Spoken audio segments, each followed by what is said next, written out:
Muy buenos días. Este es el curso de calidad de software de la carrera de Ingeniería de Software en la Escuela Politécnica Nacional en Quito, Ecuador. En la clase del día de hoy vamos a empezar a estudiar todo lo que tiene que ver con la calidad en el proceso de software. Entonces, dentro de la agenda de hoy día vamos a ver el concepto de SPI, que son las siglas de Software Process Improvement o mejoramiento de procesos de software. Vamos a hablar de un manifiesto que existe con relación a este tema y también vamos a empezar el estudio de los distintos marcos de SPI que existen, analizando primero su estructura general y luego enfocándonos específicamente en un marco base que es la propuesta de PDCA, que es el modelo bajo el cual o en base al cual se han desarrollado frameworks posteriores. Entonces, ese es nuestro plan de acción el día de hoy. Las diapositivas las pueden encontrar ustedes ya en la última pestaña del curso que está ya abierta y entonces se las pueden descargar si es que desean ir siguiendo o tomando apuntes. Entonces, entramos al último capítulo de este curso, el capítulo número 3, calidad del proceso de software. Como una breve introducción, es importante señalar que usar un proceso de software no te va a garantizar que el producto resultante sea de calidad. Es decir, obviamente como ingenieros de software vamos a utilizar un proceso durante el desarrollo, sin embargo, el proceso en sí no garantiza la calidad del producto.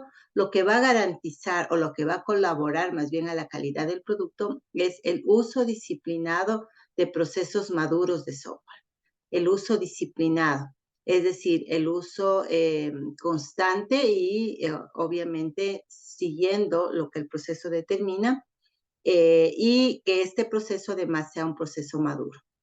Y entonces sí, este uso disciplinado de un proceso maduro de software nos va a llevar a producir software de calidad de forma consistente.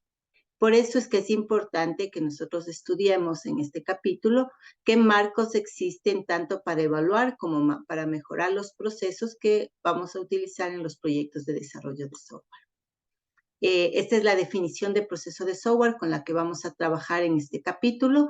Esta definición es tomada del texto de Pressman, que se llama Ingeniería de Software, y dice así: un proceso de software va a ser un conjunto de actividades, métodos, prácticas y transformaciones que se utilizan para desarrollar y mantener el software y los productos de trabajo asociados.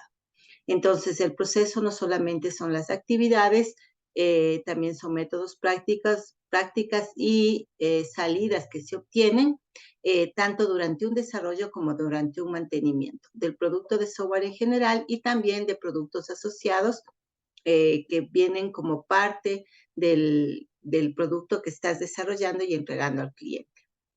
Entonces, bajo esta definición es donde nosotros vamos ahora a revisar el concepto de SPI o mejora de los procesos de software.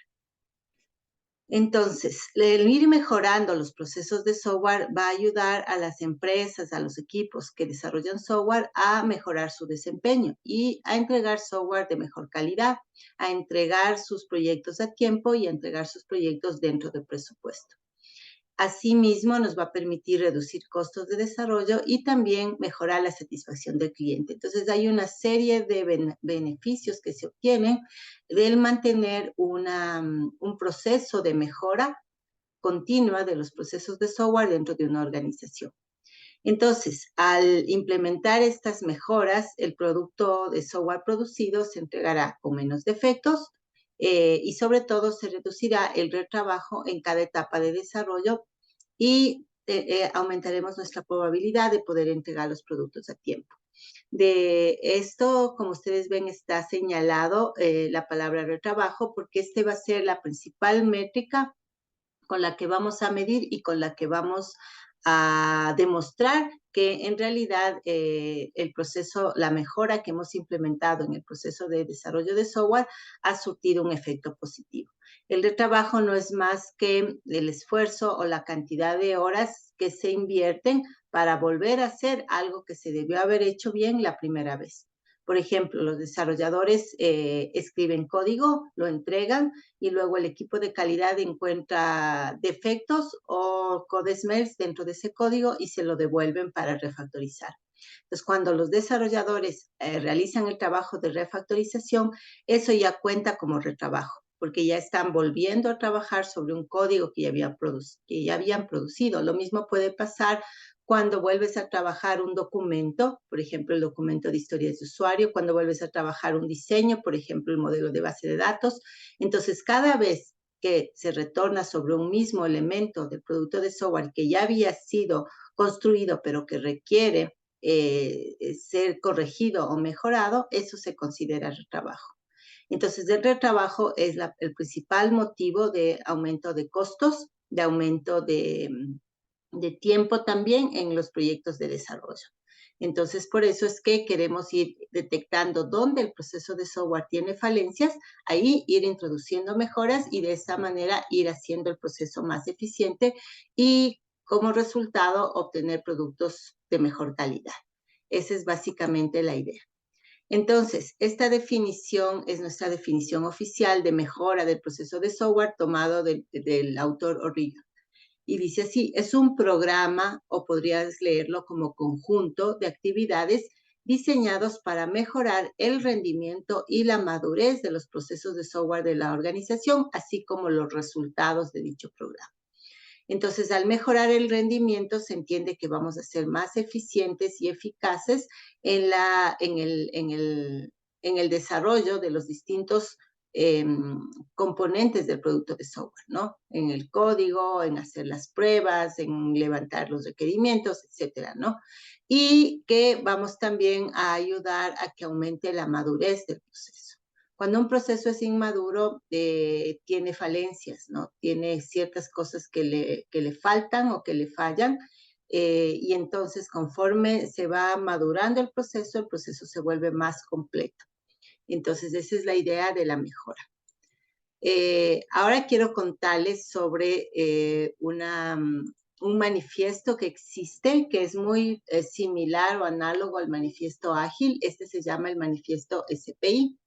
Este manifiesto fue publicado en el año 2009 bajo unas circunstancias muy parecidas al del manifiesto ágil, es decir, un grupo de personas alrededor del mundo se reunieron en una conferencia que era justamente especializada en temas de mejora de procesos de software y al final de la conferencia decidieron que era importante documentar todo lo que ellos habían consensuado y a este documento le llamaron el manifiesto SPI. Entonces, la idea de este manifiesto es proveer a futuras generaciones de ingenieros de software, es decir, nosotros, los factores claves de éxito para hacer que las mejoras funcionen, para hacer que las iniciativas de mejoramiento que tú impulses den buenos resultados. Entonces, este manifiesto SPI se basa en 3 valores y dentro de cada uno de esos valores hay algunos principios que en total son 10. Entonces, los 3 valores que considera el manifiesto SPI son, como vemos en este gráfico, el valor de las personas, el segundo valor es el enfoque en el negocio y el tercer valor es el cambio organizacional. Entonces, para cada uno de estos valores, el manifiesto SPI establece un conjunto de principios. Los valores nos van a guiar en nuestros esfuerzos de mejora y de innovación de los procesos de software. Mejorar sería lo que está existente, corregirle o aumentarle cosas, e innovar sería traer algo nuevo, ¿no? Dentro de lo que es procesos de software. Por ejemplo, antes estabas trabajando con un modelo estilo procedimental y ahora te vas a pasar a un modelo ágil. O antes trabajabas con DevOps y ahora te vas a pasar a un modelo, a un modelo posterior a DevOps, por ejemplo, ¿no? Entonces, esas serían innovaciones más amplias. Sin embargo, dentro del mismo modelo ágil, por ejemplo, tú puedes hacer ciertas mejoras puntuales, por ejemplo, la manera como se desarrollan los daily scrums. Eso sería un esfuerzo de mejora. Y entonces la idea es que estas mejoras se lleguen a implementar en toda la organización, no solamente a nivel de un proyecto específico. porque en ese caso, cuando termine ese proyecto, la mejora también termina. En el caso institucional, la mejora permanece a lo largo del tiempo en todos los proyectos y independientemente de los jefes de proyecto. Esa es un poco la idea general. Entonces, vamos a trabajar ahora entre todos para ir revisando esta teoría que es bastante amplia. Y entonces, para hacer esta revisión, les voy a pedir que cada uno de ustedes me ayude con la lectura de los principios. Entonces, vamos a ir valor por valor y vamos a ir juntos revisando lo que el manifiesto ágil propone, ¿no? Entonces, denme un segundito, nada más estoy buscando aquí nuestra lista del curso para de paso poder ir viendo la asistencia del día de hoy. Ok, ya casi estoy aquí.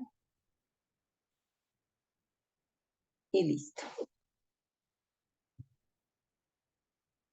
Ok, por cierto, ahorita que veo la lista, ya todo el mundo tiene en su aula virtual una calificación del pequeño taller sobre web que hicimos al final de la clase pasada, y en un break que vamos a hacer a la mitad de la clase del tema de hoy, vamos a revisar cuáles fueron los 3, digamos, ganadores de décimas extras de esta vez por ser quienes encontraron o más cantidad de defectos dentro de las páginas, dentro de la página que analizaron, o más cantidad de problemas de contraste de colores o más cantidad de advertencias que hacía la herramienta con respecto a posibles problemas. Entonces, son 3 personas que recibieron estas décimas extras y vamos a ver cuánto fue la cantidad de defectos que encontraron en los productos. Pero bueno, volviendo a lo nuestro, como decíamos, el manifiesto SPI tiene 3 valores, el primero de los cuales es el valor de las personas. Entonces, SPI nos va a permitir, desde una visión más amplia, mejorar la competitividad de tu empresa o de tu equipo. Entonces, el hecho de que tú mantengas esfuerzos constantes de mejora de tu proceso de desarrollo te va a ayudar a ser más competitivo dentro del mercado general de la industria de software, ¿no? Tanto a nivel local como incluso a nivel de exportación, porque hay que, pues, pensar en grande, ¿no? Entonces, obviamente, si la empresa es mejor en temas de competitividad, pues va a mantenerse y va a crecer a lo largo del tiempo. Entonces, la competitividad siempre tiene 3 factores para que se den. Primero es el conocimiento que tiene esa empresa o ese equipo. Segundo, el compromiso que tienen las personas. Y tercero, la dedicación que ponen las personas, ¿no? Entonces, con estos 3 factores de conocimiento, compromiso y dedicación, puedes mejorar la competitividad. Entonces, ¿cómo se relaciona el manifiesto SPI con estos 3 factores de la competitividad? Pues por el hecho de que en este primer valor, el valor de personas, la propuesta de mejora de proceso de software hace que las personas se involucren activamente. Y también el esfuerzo de mejora procura incidir en las actividades diarias de todas estas personas. Entonces, no importa si se trata de la persona que programa, crea código, o de la que trabaja dando soporte a los usuarios, o la que trabaja capacitándolos, o la que arquitectura el sistema, o la que levanta los requerimientos.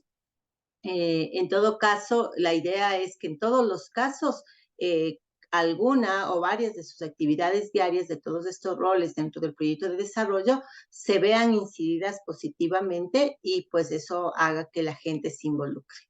Porque dice el manifiesto, solo la participación activa de las personas que trabajan en la organización va a asegurar el éxito de tu iniciativa de mejora del proceso.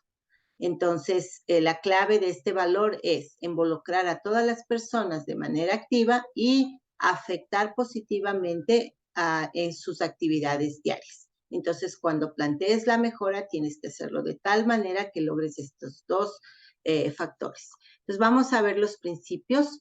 Son 4, entonces vamos a necesitar 4 compañeros que ya les voy a ir solicitando que abran su micrófono para que nos ayuden con la lectura de cada uno de los principios, ¿no? Entonces, en este valor de personas, los principios son, primero, conocer la cultura organizacional y centrarse en esas necesidades. Segundo, motivar a todas las personas implicadas. Tercero, basar la mejora en experiencia y en mediciones. Y cuarto, crear una organización de aprendizaje. Entonces, vamos con el principio número 1 y le voy a pedir, por favor, y de paso voy a ir tomando lista, que me ayude Sleider Zamora, porfa, si es que estás por aquí. Déjenme ver si le veo yo a Sleider. No, Sleider no está conectado, entonces le voy a poner falta. Y vamos con Jean-Pierre Villasís, por favor. Sí, Inge. Hola, Jean-Pierre, ¿cómo estás? Inge, ¿me Todavía escucha? no te escuchamos. Ahí me escucha, Inge. Inge. No sé si puedes tratar de activar tu micrófono, Jean-Pierre. Sí se le está Inge, escuchando, Inge, pero creo que usted no le escucha. Mm, Al menos yo sí le escucho al compañero. qué raro, veo tu micrófono prendido, pero, hey, ajá, Inge, sí sé que estás aquí, pero no sé cómo. ¿Puedes escribir en el chat? Ah, yo soy la que no les escucho, disculpe. Ya, ok, ya tienen toda la razón. Ahora sí, Jean-Pierre, puedes, por ya, favor. Ya, ahí mil me escucha, disculpas, Inge. sí, era yo la que tenía desactivado mi volumen. Mil disculpas. Ahora sí, Ya, por favor, si nos puedes ayudar con la lectura, estamos en el manifiesto SPI, en el primer valor de personas y vamos al principio número 1. Te escuchamos. ya, listo. Principio 1. Conocer la cultura organizacional y centrarse en las necesidades. Es muy importante asegurar la alineación de las iniciativas de SPI con la cultura de la organización. Para implementar SPI es fundamental tener en cuenta la cultura de la organización para conseguir el compromiso y evitar la resistencia. La cultura de una organización está fundamentalmente arraigada en el comportamiento humano y se expresa a través de normas, reglas explícitas y reglas implícitas que la organización utiliza para expresar las expectativas de comportamiento y las indicaciones de actitudes y comportamientos apropiados e inapropiados. Estas normas y reglas también afectan a las interacciones con los demás. Gracias, Jean-Pierre. Entonces, tal vez la principal idea a llevarnos de este principio número 1 es el darnos cuenta que en todo espacio comunitario, sea esto un equipo, una organización, una empresa, existen ciertas normas, ciertas reglas, algunas están escritas y publicadas, otras son como implícitas, con las que funciona esa organización. Entonces, a esto le vamos a llevar la cultura. Y esto nos lleva a ciertas expectativas de comportamiento que se consideran comportamientos apropiados o inapropiados. Por ejemplo, tomemos el caso de la puntualidad.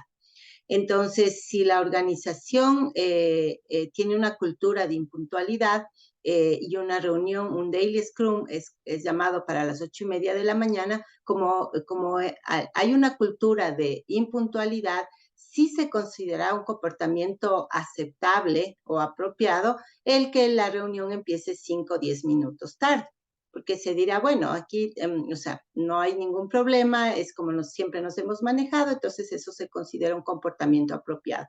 Por supuesto que no va a haber una regla escrita que diga en esta empresa si es aceptable ser impuntual, es algo implícito.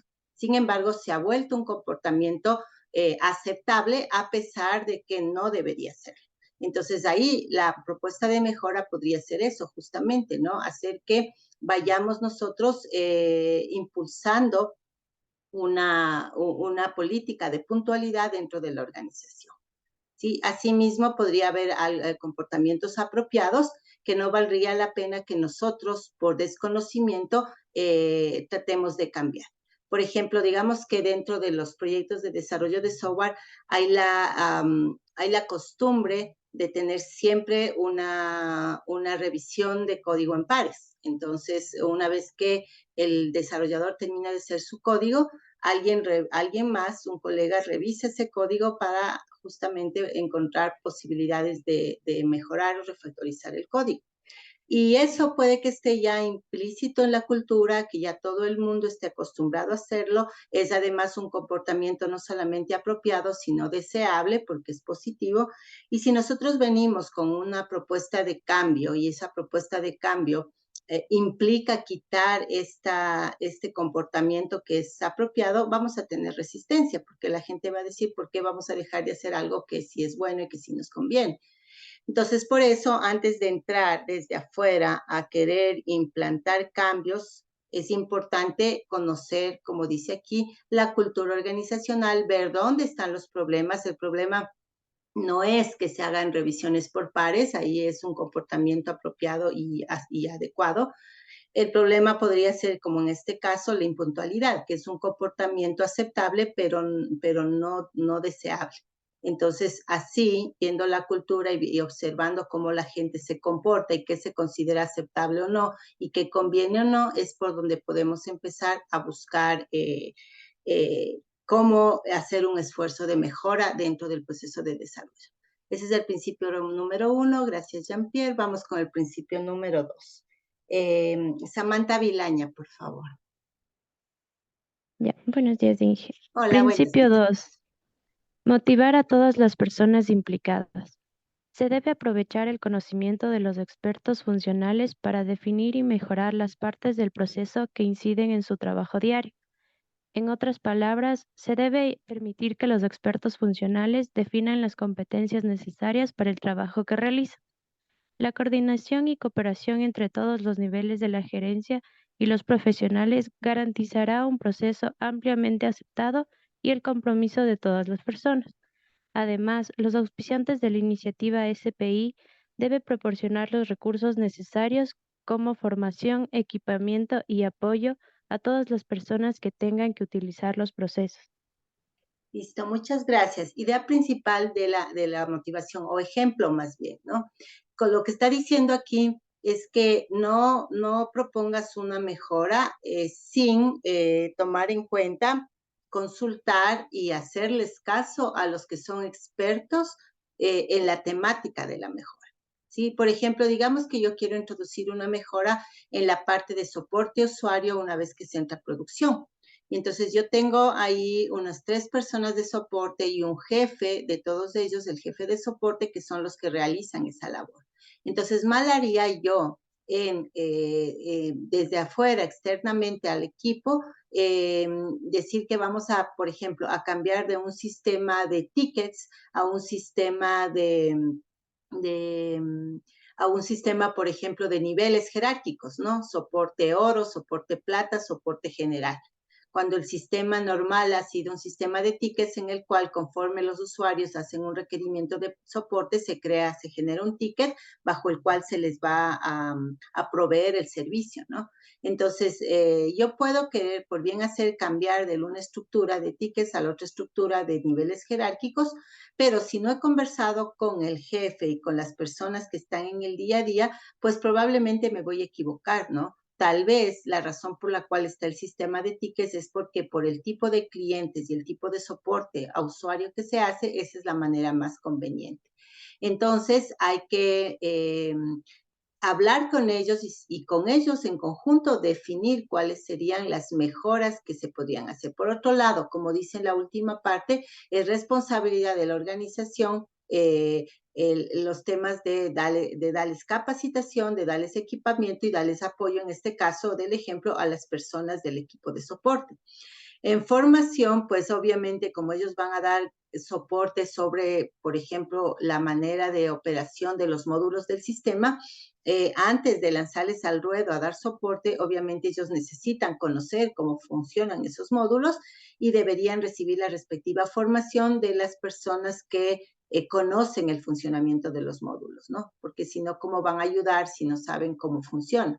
En equipamiento, les pongo un caso real. Hace algunos años nosotros utilizábamos como sistema de de comunicación con los usuarios, la telefonía. Es decir, el primer nivel de soporte es una llamada telefónica y entonces nuestro equipo de soporte usaba los teléfonos antiguos, que son los de manija y que tienen el cablecito, ¿no es cierto? Y se lo ponían al oído y a la boca para hablar con la persona. Pero resulta que, como ustedes saben, a veces un soporte puede ser largo, ¿no? Puede ser 5, 10, 15 minutos donde tú estás indicándole, vaya a esta opción, tome esta cosa, en tal lista coja tal cosa y bla, bla, bla, ¿no? Entonces, el mantener el brazo como lo estoy teniendo yo ahorita, si me pueden ver, durante mucho tiempo puede ser muy molestoso, ¿no? Aparte que implica que solo tengas una mano libre para digitar y utilizar teclado, ratón y demás. Entonces, a lo mejor podría ser la izquierda con la que sostienes el teléfono y tratar de usar la derecha, pero ya pierdes 2 manos para digitar, ¿no?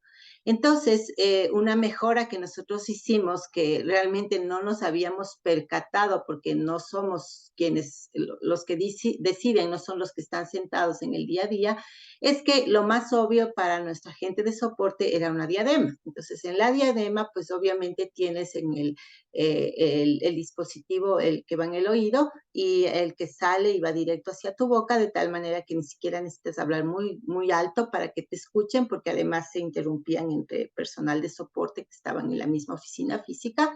Tenían las manos libres y con eso tenía mucha mayor comodidad para trabajar. Entonces hicimos una compra general de estas diademas para nuestro personal y eso fue algo que a todo el mundo le motivó porque fue una mejora realmente en su vida diaria, ¿no? Y obviamente dar todo el apoyo. Por ejemplo, si el jefe de soporte nos dice que con las 3 personas que tiene ya no se avanzan, pues dar el apoyo para viabilizar que el equipo crezca probablemente a 4 personas. Obviamente haciendo las consideraciones del caso de la parte financiera, ¿no? Cómo se va a sustentar la nueva persona para su pago de sueldo y demás, ¿no? Entonces, de esa manera, tú puedes motivar a las personas dándoles capacitación, dándoles equipamiento, dándoles apoyo, y sobre todo haciendo que sean ellos los expertos que están en el día a día en el tema, quienes nos ayuden a encontrar dónde se puede hacer una mejora que realmente sea para bien de todos. Ese es el principio número 2. Vamos al principio número 3, por favor, Gustavo Venegas.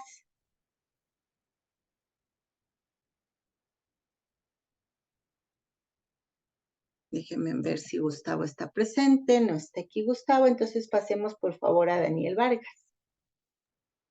Ya, buenos días, profe. Hola, buen día, Daniel, ¿cómo estás?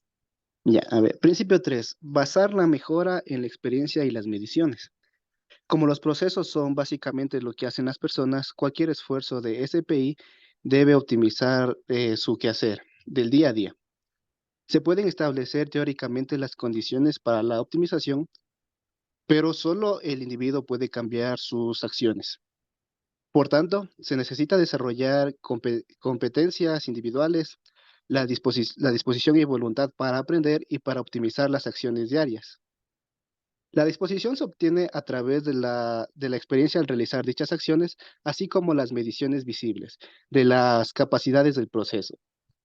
La calidad de formación establece la calidad del aprendizaje.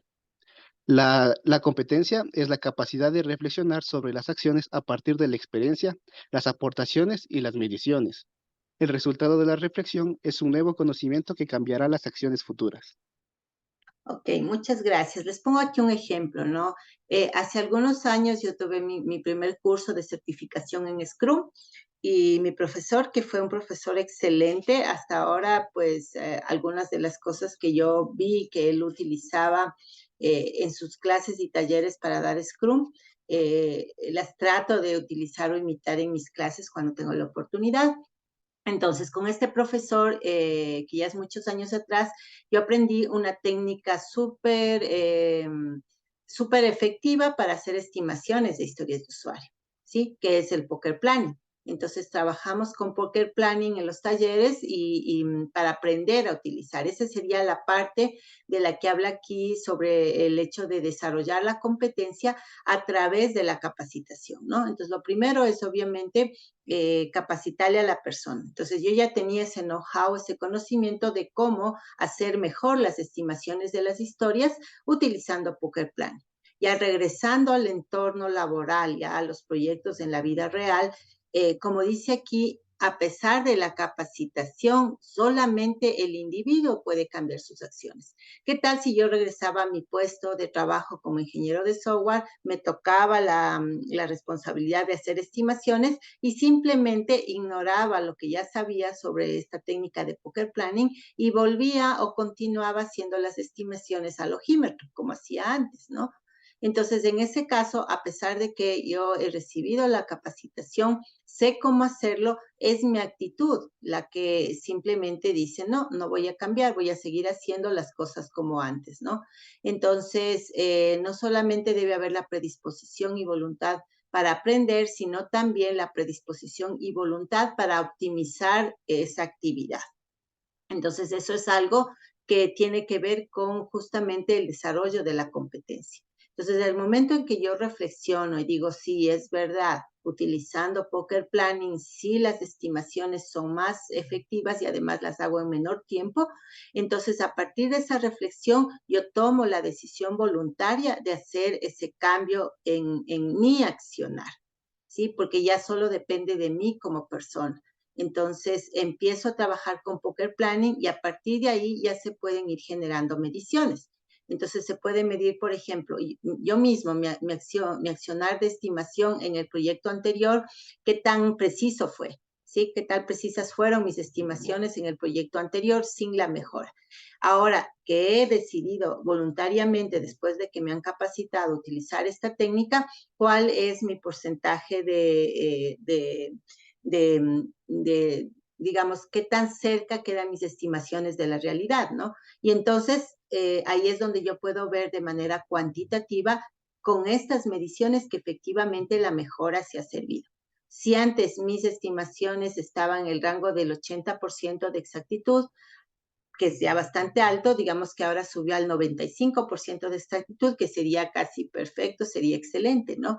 Entonces, de esa manera yo podré demostrar con métricas, con valores medidos, que efectivamente he logrado, gracias a este cambio, gracias a esta decisión, desde mi voluntad, he logrado implementar en la realidad una mejora, porque una cosa es que la mejora esté propuesta y dicha y pedida, y otra cosa es que efectivamente las personas la hagan.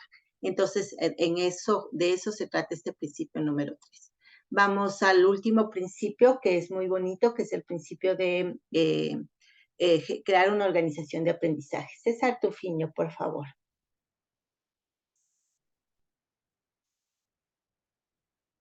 Veamos si César está presente. Sí, sí estás, César, si por favor puedes abrir tu micrófono y ayudarnos con la lectura del principio número 4 de este valor, te agradezco. Principio 4. Crear una organización de aprendizaje. Facilitar de forma continua el aprendizaje del personal y compartir la experiencia práctica de los procesos en todos los proyectos a toda la organización. Una práctica aceptada por todos los niveles del personal que representa un conocimiento básico útil. Tiene 3 características distintivas. Para los desarrolladores tiene un valor práctico para mejorar el trabajo de desarrollo. Para los gestores ayuda a ahorrar tiempos y costos y aumentar la calidad. Para los evaluadores ayuda a demostrar la mejora de la capacidad organizacional. Ok, muchas gracias. Entonces, cuando la organización se vuelve una organización de aprendizaje, todos estamos de acuerdo, obviamente, en aprender, pero sobre todo en también compartir esa experiencia en todos los espacios que se pueda y en todos los roles posibles, ¿no? Entonces, por ejemplo, digamos que se implementa la utilización del INTERS, ¿Se acuerdan que vimos que un linter es una de las herramientas de código estático que te permite mejorar la calidad del código mientras lo vas produciendo? Entonces se decide implementar la utilización general de linters en todos los proyectos de desarrollo, ¿no?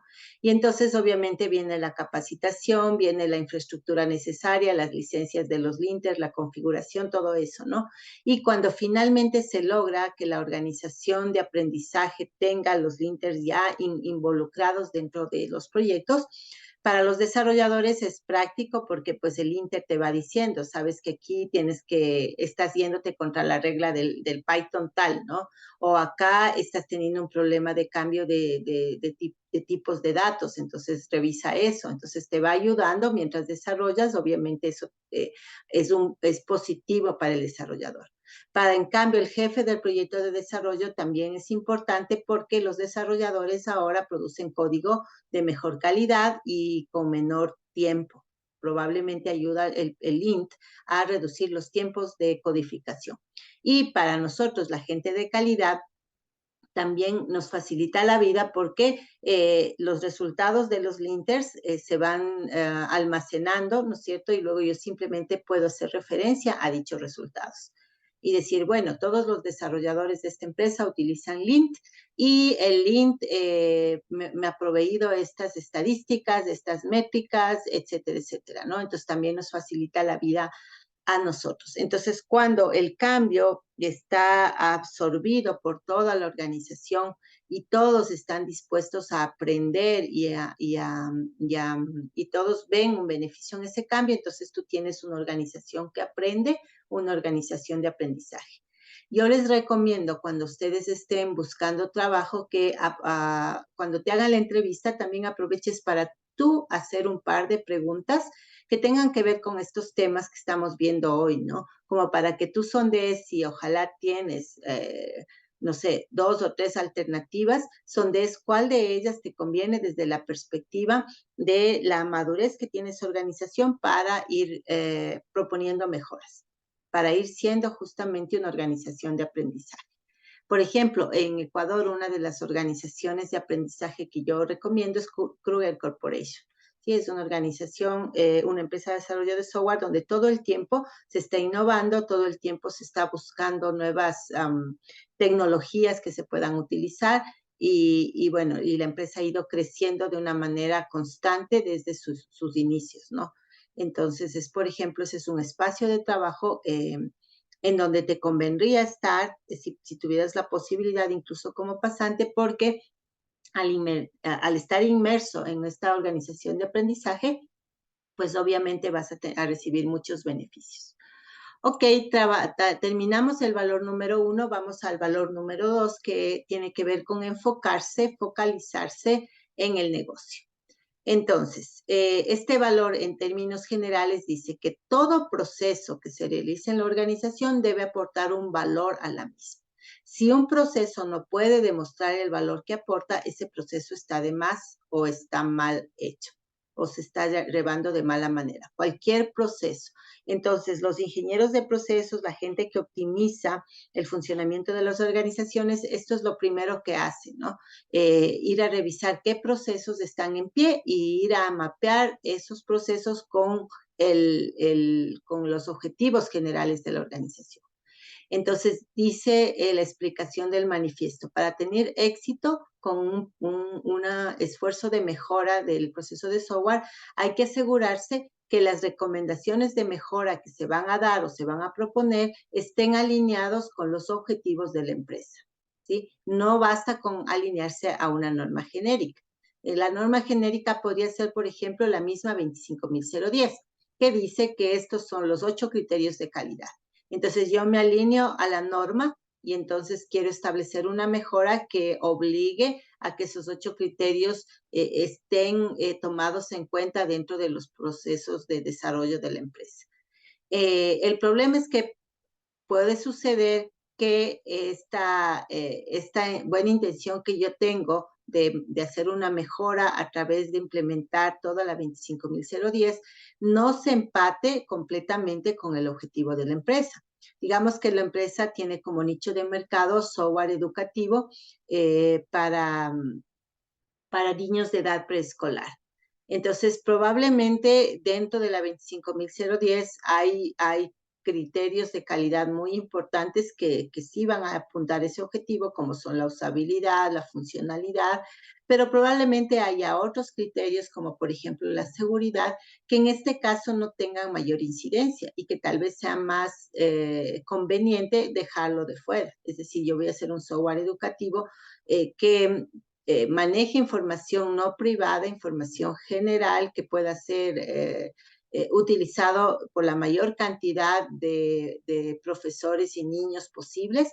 Entonces tendría yo que más bien pensar en eso, cuál es el nicho, el objetivo de la empresa, cuál es el negocio como tal o a qué se dedica esta organización como tal, más que tratar de cumplir forzadamente ciertas normas. Eso es lo que está queriendo decir, ¿no? Por otro lado, otro problema que se da aquí es la brecha que existe entre cómo el proceso está oficialmente planteado y cómo el proceso se hace en la realidad. Entonces, en el documento del proceso, en el paso a paso de las tareas del proceso, puede estar una lista de 10 cosas, por decir algo, que alguien las estudió, la analizó y son las 10 que se deben hacer. Pero luego vas a la vida real y empiezas a observar a las personas trabajando ese proceso y te das cuenta que siempre se saltan 3 cosas y que de las 3 cosas que se saltan, 2 deberían hacerse sí o sí. Tal vez una podría no tener tanta incidencia si no se hace o si se saltan, pero a las otras 2 sí que se deberían hacer. Entonces, esa es la diferencia entre el proceso teórico, tal como está documentado, y el proceso real, que es cómo en la realidad se hace, ¿no? Entonces, la idea es que lo que está en palabras en el documento y las acciones que se hacen en la realidad deberían ser coherentes, ¿no? No deberían estar disociados. Una cosa es lo que dice la teoría o lo que dice el documento escrito del proceso y otra cosa lo que dice la práctica es que es lo que yo hago el día a día. Y muchas veces pasa, y les digo porque lo he visto, que incluso la persona que se salta los pasos sabe cómo es el proceso y sabe que se está saltando pasos, pero aún así se lo sigue saltando. Eso es porque nos está faltando justamente este enganche hacia aportar valor a la organización. Entonces, si yo quiero que este proceso aporte valor, es importante que yo cumpla con los 10 pasos que están documentados. Ahora, también podría ser que de esos 10 pasos uno esté de más, ¿sí? Y entonces, si es que es así, el documento debería actualizarse. No solamente deberíamos quedarnos en que la gente intuitivamente hace 9 de 10 pasos porque ya se dieron cuenta que un paso es inútil o innecesario o improductivo, sino que en realidad deberíamos regresar hacia la descripción del proceso para hacer una mejora en la descripción y de esa manera empatar el documento con la realidad, si es que la realidad es en realidad es como conviene. Ahora, si la realidad no es como conviene, sino es como está en el documento, habría que hacer el empate hacia atrás, ¿no? El mapeo de la realidad hacia el documento o del documento hacia la realidad, dependiendo de qué sea lo que más convenga. Entonces, ese es en general el valor enfoque del negocio. Este valor tiene 3 principios asociados, que son el principio 5, apoyar a la visión y objetivos de la organización. El principio 6, utilizar modelos dinámicos y adaptables según las necesidades. Y el principio número 7, que es aplicar gestión de riesgos. Entonces, vamos a continuar con las lecturas para ir analizando estos 3 principios. Ismael Toaquiza, por favor.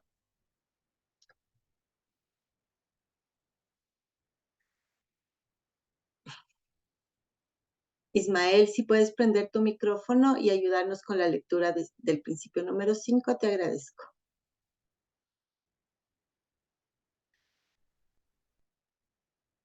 Ok, vamos a hacer una tercera llamada a Ismael, si no va a tener falta con F mayúscula, porque, o sea, faltar sin conectarte es preferible a conectarte y no estar presente, ¿no? Entonces, como yo les he dicho siempre, Perdón, Inge, me nombró.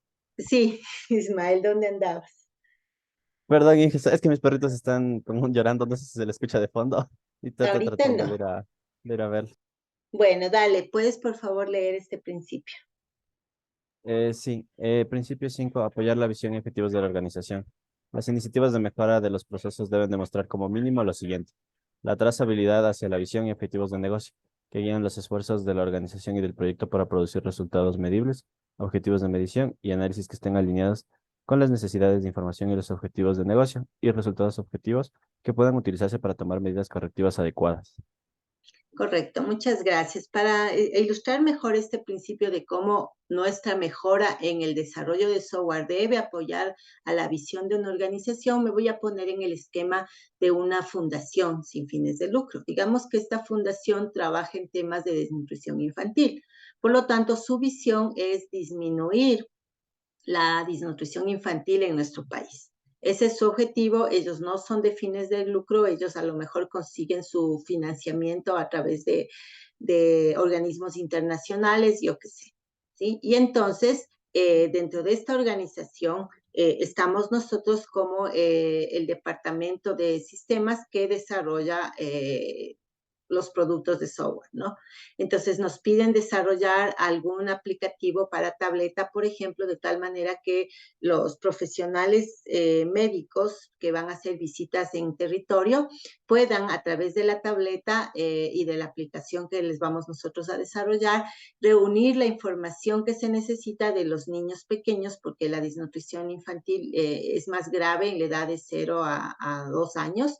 Entonces, visitando en territorio, en campo, en urbano marginal, etcétera, los profesionales de la salud pueden ir y detectar dónde están los niños y cuál es su nivel de desnutrición, o ojalá detectar niños que no tienen problemas de desnutrición.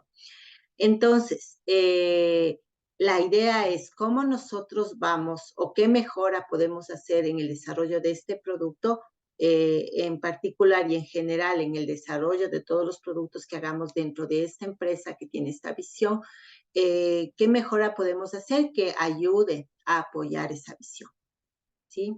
Entonces, de eso se trata, y como ustedes ven, también habla de tener resultados medibles. Entonces, ¿cómo puedo o qué tipo de funcionalidad puedo yo involucrar en este aplicativo para la tableta para que de paso podamos tener mediciones que permitan, por ejemplo, que la organización pueda conseguir más fondos a futuro?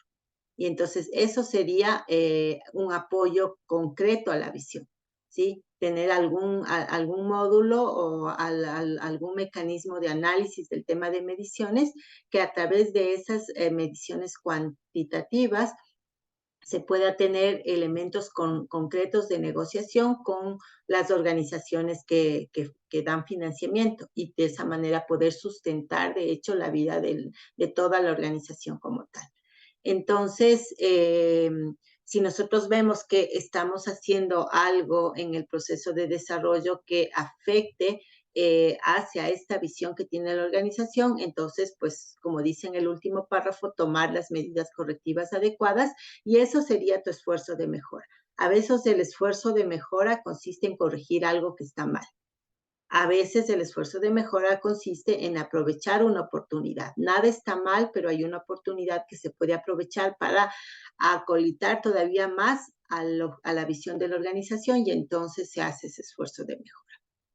Entonces recuerden que no necesariamente todo se mide con resultados financieros o monetarios. Hay organizaciones cuyos resultados se miden de otra manera, como por ejemplo el caso de esta que les estoy planteando.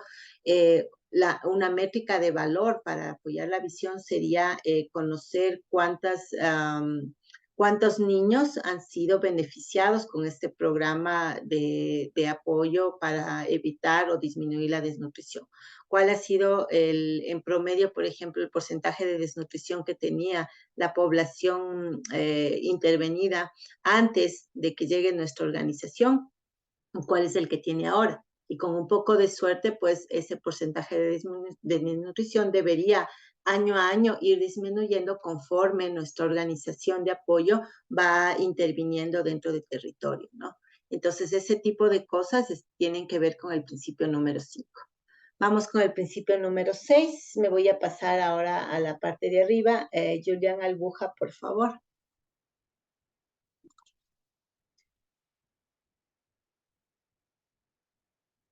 Creo que no está presente. Le voy a poner falta.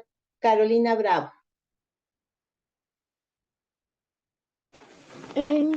Buenos días. Hola, buen día. Por favor, te escuchamos. Ya. Principio 6. Utilizar modelos dinámicos y adaptables según las necesidades. Los modelos representan una visión simplificada de la realidad. El SPI no está vinculado a ningún modelo en particular. SPI está vinculado a los objetivos y necesidades de la organización.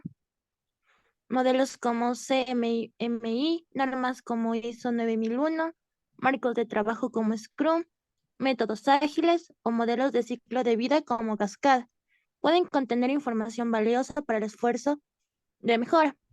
Sin embargo, la experiencia ha demostrado que los modelos y las ideas incorporadas en ellos pueden combinarse para alcanzar los objetivos de negocio de la mejor manera posible.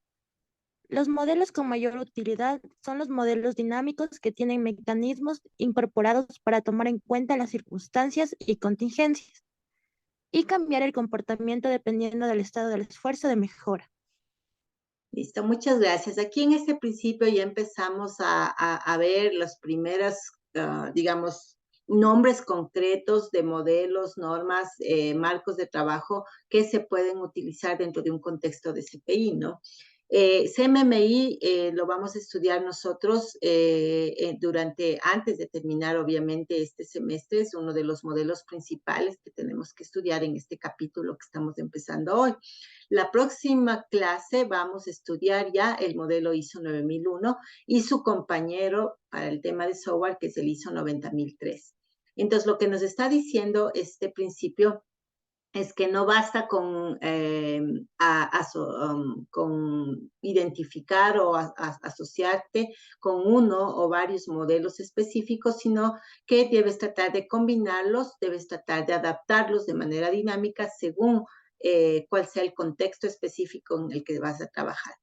Hace muchos años atrás, cuando yo empecé a trabajar justamente desde la parte digamos, de investigación en temas de mejora de procesos de software, hicimos un pequeño proyecto con un colega de ese entonces que justamente consistía en hacer una combinación de una implementación de parte de CMMI conjuntamente con la norma ISO 9001. Y nosotros logramos demostrar que cuando usas combinado CMMI con 9001, tienes mejores resultados que cuando solo usas CMMI o cuando solo usas ISO 9001.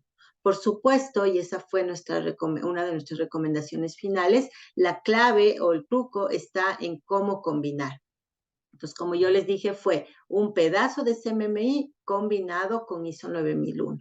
¿Sí? Entonces, la clave es saber cuál pedazo tomar de la CMMI dependiendo, obviamente, de cuál es el contexto y el objetivo de la organización al que queremos apoyar y cómo ese pedazo de un modelo, en este caso CMMI, pueda ser combinado de la mejor manera con la ISO 9001. Entonces, claro, no es tan sencillo hacer esto, por eso es que es importante el estudio que nosotros estamos haciendo ahorita para que ustedes tengan por lo menos una visión introductoria de cómo se deben tomar decisiones de mejora dentro de las organizaciones en lo que tiene que ver con sus procesos de desarrollo de software, ¿no? Entonces, este principio lo que te dice es, mira, no te limites a un solo modelo, utiliza varios, combínalos y adáptalos según las circunstancias específicas de lo que quieres, del comportamiento que quieres cambiar. Acuérdense que en el principio de personas hablamos de que se trata de comportamientos aceptados o no aceptados en la cultura, pero que pueden ser o no ser convenientes. Entonces, yo quiero cambiar un comportamiento no conveniente, aunque sea aceptado. Y para poder lograrlo, necesito capacitar a las personas que tienen que ver con ese comportamiento y necesito también que se ponga la camiseta a través de que con su voluntad decidan hacer el cambio en la vida real y no se quede solamente en papel. Entonces, todo eso, un poco ya para ir resumiendo, juntando todos los principios en una sola estrategia, ¿no? Entonces, el SPI no te dice los pasos a seguir, no te limita a un solo modelo en particular, lo que te da es valores y principios generales que debes tomar en cuenta independientemente del modelo o modelos que vas a escoger. Por eso es que en este capítulo nosotros vamos a estudiar, no todos los que existen obviamente, pero sí tal vez los más utilizados al momento, para que ustedes tengan un conocimiento base de por dónde empezar el momento que tú estés a cargo de hacer la mejora del proceso de software dentro de la organización en la que trabajes. Vamos con el principio último de la parte de enfoque de negocios, el principio número 7. Por favor, Daniel Carvajal. Listo, ¿se me escucha? Sí. Ya, dice, principio 7, aplicar la gestión de riesgos. Cualquier esfuerzo de mejora puede salir mal o no funcionar como se esperaba. Por ello, es una buena idea ser proactivo y pensar en lo que podría salir mal antes de que salga mal. Esto da la oportunidad de evitar o prevenir problemas que pueden perjudicar el esfuerzo de mejora. A menudo, el mayor riesgo de un proyecto SPI es la falta total de gestión de riesgos. La gestión de riesgos es una parte integral de una gestión de proyectos exitosa. Por lo tanto, en todo proyecto SPI se debe identificar los riesgos, evaluarlos cuidadosamente y mitigarlos. Ok, gracias. Entonces, lo que nos está diciendo es que no puedes hacer SPI, no puedes hacer mejora de procesos de software sin involucrar gestión de riesgos. La gestión de riesgos te permite primero, como dice ahí, identificar dónde puedo yo tener un riesgo el momento que ya empiece a trabajar en este esfuerzo de mejora, evaluar cuál es la probabilidad de ese riesgo, cuál es el impacto de ese riesgo y luego decidir acciones que me permitan minimizar la probabilidad de que ocurra, ¿no? Entonces, si un riesgo tiene una probabilidad del 60% de ocurrir, ¿qué puedo yo hacer para que esa probabilidad baje al 40%, por ejemplo? Y luego lo siguiente es, si aún así, bajando la probabilidad, el riesgo llega a ocurrir, ¿qué podré hacer? Y esas son las acciones de contingencia. Entonces, una vez que el riesgo se dé, ¿cuál va a ser mi acción de contingencia para poder lidiar con ese riesgo cuando ya esté en la ejecución del esfuerzo de mejora? Entonces, en definitiva, no te puedes olvidar de incluir hacer gestión de riesgos como parte de tu proyecto de mejora de procesos de software. Eso es lo que dice el principio 7. Y entonces llegamos al último valor, que es el valor del cambio. Entonces, el valor del cambio te dice que obviamente el SPI, es decir, la mejora de los procesos de software, no puede existir si no hay un cambio, ¿no? La única manera de mejorar es cambiando. Y eso es súper importante de reflexionar porque sirve para todo, ¿no? Digamos que tú quieres ser un mejor hijo o hija, entonces la única manera de lograr en realidad ser mejor hija o hijo es cambiando. ¿Qué vas a cambiar? Pues eso es lo que tienes que identificar en el esfuerzo, ¿no? O sea, ¿qué parte de ti, de tu accionar, de tus comportamientos debes cambiar? O al menos uno de ellos, empezar por uno, cambiar para poder ser mejor hija o hijo, ¿no? E igual puede ser para cualquier otro aspecto, tanto de tu vida personal como profesional, y en nuestro caso, en una perspectiva más formal, siendo tú el responsable de las mejoras que se puedan hacer en un proceso de software dentro de una organización.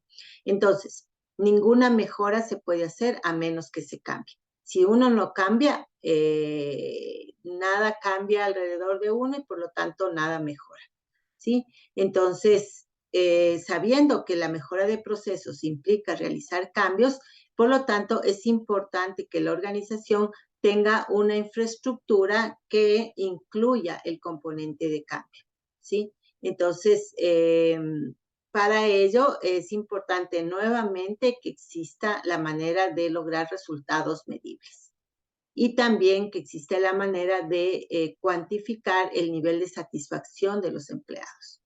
Entonces, yo solamente voy a decidir cambiar porque recuerden que todo pasa finalmente por la voluntad de cada persona. Si la persona no le da la gana, si no tiene la voluntad, por más lógico que sea el cambio, no va a pasar. digamos que tú tienes un problema con el alcohol. Entonces, y eso afecta tus relaciones con tu pareja. Entonces, tú quieres ser una mejor pareja para la persona con la que estás, ¿no? Y eso implica disminuir el consumo de alcohol que tú tienes. Entonces, ¿cómo mediría el resultado? Pues por un lado, justamente midiendo la frecuencia y la cantidad de alcohol que consumes, pero por otro lado también midiendo cómo el nivel de satisfacción o insatisfacción de tu pareja con respecto a tu situación de bebida, ¿no? Entonces, de esa manera, combinando cuál es la satisfacción o insatisfacción de las personas afectadas, con cuáles son los resultados positivos que tú obtienes en tu esfuerzo de cambiar para mejorar, de esa manera empiezas a poder cumplir con el valor de cambio dentro de una organización o en este caso con la persona afectada que podría ser otra persona o varias personas o incluso contigo mismo, ¿no? O sea, podría ser un esfuerzo de mejora personal que tú te planteas, ¿no? De hecho, vamos a ver en la segunda parte de la clase el primer método para hacer mejoras que, como digo, pueden ser incluso a nivel muy personal tuyo, muy individual, que es el PDCA.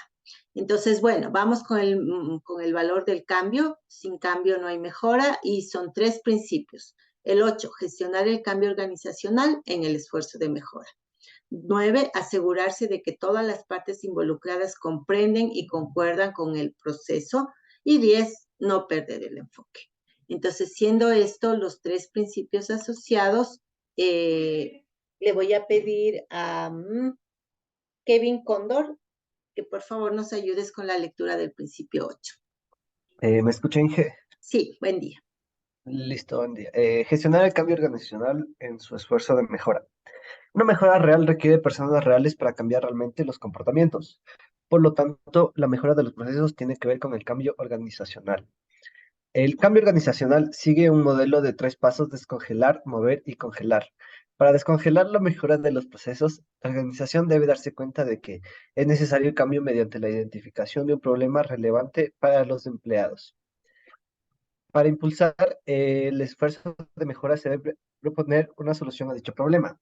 En esta etapa habrá factores que promuevan el cambio, perdón, y otros que actúen como barreras para el mismo. Una táctica de cambio muy sencilla consiste en apoyar los factores promotores y suprimir las barreras. El tercer paso es la congelación, que implica asegurarse de que el cambio se convierta en una parte permanente del funcionamiento de la organización. Muchas gracias. Les voy a poner un ejemplo. Nosotros sabemos en teoría que es una buena práctica que el código sea comentado. Comentar las clases, comentar los métodos, comentar los algoritmos, comentar las variables para saber qué utilización tienen esas variables dentro de la lógica del código, etcétera, ¿no? Entonces, eso lo sabemos en la teoría, pero en la práctica puede ser que en una organización nadie lo esté realizando. ¿Sí? Entonces nunca se han propuesto hacerlo, nunca ha habido ninguna consecuencia de no hacerlo y así se ha vivido por mucho tiempo y es parte de la cultura, un comportamiento aceptable dentro de esa cultura no comentar el código. A pesar de ser aceptable, obviamente no es conveniente y es ahí donde nosotros queremos enfocar nuestro esfuerzo de mejora. Entonces, el primer paso es descongelar, que como dice ahí, es darnos cuenta de que es necesario hacer este cambio por nuestro propio bien. Entonces, ¿cómo yo le puedo hacer dar cuenta a un desarrollador que el no comentar no es bueno, que no le conviene ni siquiera a él mismo? Pues simplemente una forma muy, muy concreta, muy simple sería a través de ponerle, obligarle a estar en los zapatos de alguien que recibe un código sin comentar. Entonces, lo que yo haría es sensibilizar a mis desarrolladores poniéndolos como una responsabilidad de trabajo, dar mantenimiento a un código y a propósito, darles un código cero documentado y un poco complejo en temas de algorítmica, etcétera, ¿no? O de lógica de negocio o de todo eso. de tal manera que la persona se dé cuenta por su propia experiencia lo difícil que es dar mantenimiento a un código que no está suficientemente comentado, identado, con las variables nombradas de manera adecuada, con los tipos de datos acorde a lo que se necesita, etcétera, etcétera, ¿no? Entonces, esa sería mi manera de descongelar, digamos, el status quo. ¿Sí? Entonces, moverles un poco el piso a mis desarrolladores, haciendo que ellos sufran en carne propia el tener que trabajar con un código no comentado. Entonces, ese es el paso 1. Luego viene el paso 2, que es el mover, ¿no? En el mover ya viene el hecho de, a través de capacitaciones, de herramientas y políticas, establecer que la necesidad de comentar y establecerlo ya como una política a cumplir, que puede ser motivada, que puede ser reforzada a través de refuerzos positivos. Siempre debes utilizar refuerzos positivos, no refuerzos negativos.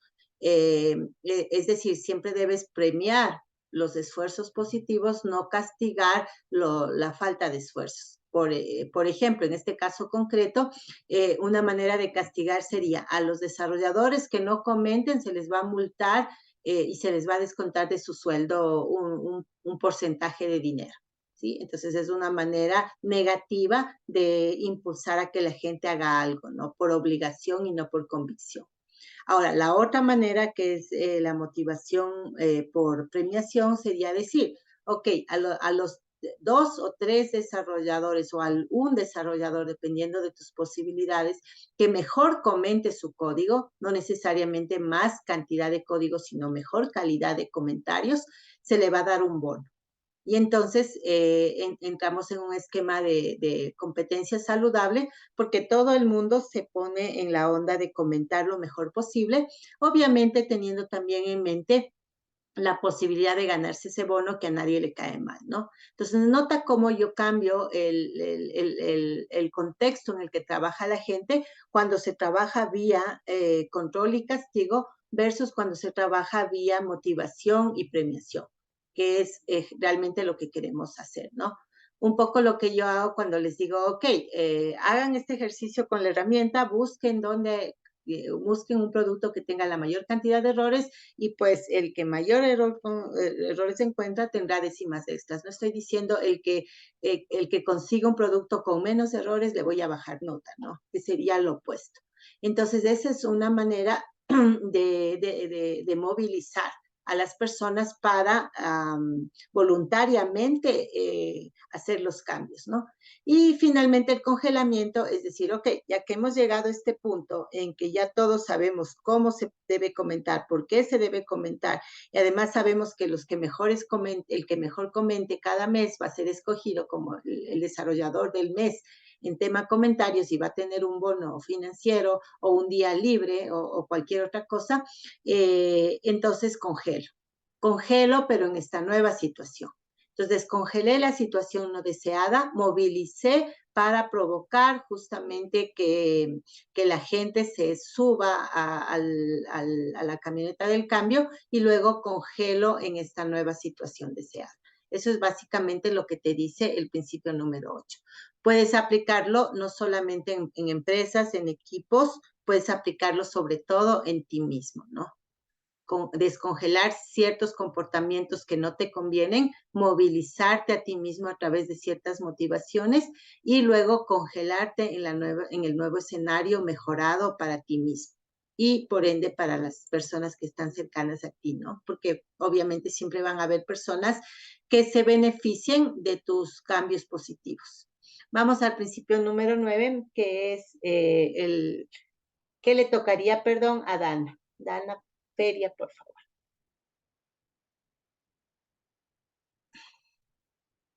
Dana, si puedes prender tu micrófono y ayudarnos con la lectura del principio 9. Ya, ahí sí me escuchan. Sí, dale. Ya. Principio 9, asegurarse de que todas las partes comprenden y concuerdan con el proceso. Mejores procesos equivalen a más dinero y mejores negocios. Las descripciones de los procesos deben contener información sobre cómo la organización está ganando dinero. Las descripciones de los procesos son una instantánea de algunas partes importantes del acuerdo común de la organización sobre cómo trabaja la organización y solo tienen valor si los trabajadores están de acuerdo con ellos. Las descripciones de procesos se pueden empaquetar en modelos. El modelo CMMI, por ejemplo, tiene descripciones de 25 áreas de proceso.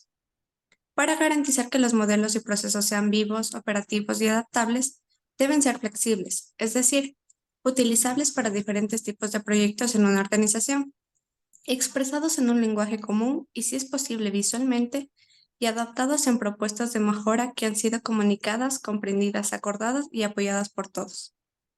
Ok, muchas gracias. Entonces, también para lograr una organización donde el cambio es algo que está naturalmente y positivamente aceptado por todos, es importante que esos todos primero comprendan, ¿no? De qué se trata y por qué lo hacemos y luego estén de acuerdo, ¿no? Pero no forzadamente, sino de una manera, digamos, con información, ¿no? Por eso es que dice al final, cualquier propuesta de mejora debe ser comunicada, vamos a hacer esto, comprendida, entonces la gente debe ser capacitada en la nueva manera de hacer las cosas, acordada, entonces de ser el caso, se puede y se debe negociar con las personas involucradas para hacer ajustes en la propuesta de cambio, ¿no? A lo mejor los expertos en el día a día te hacen notar que una de las maneras que estás optando para hacer este cambio no es la mejor y que hay otra manera mejor de hacerla, entonces hay que estar abiertos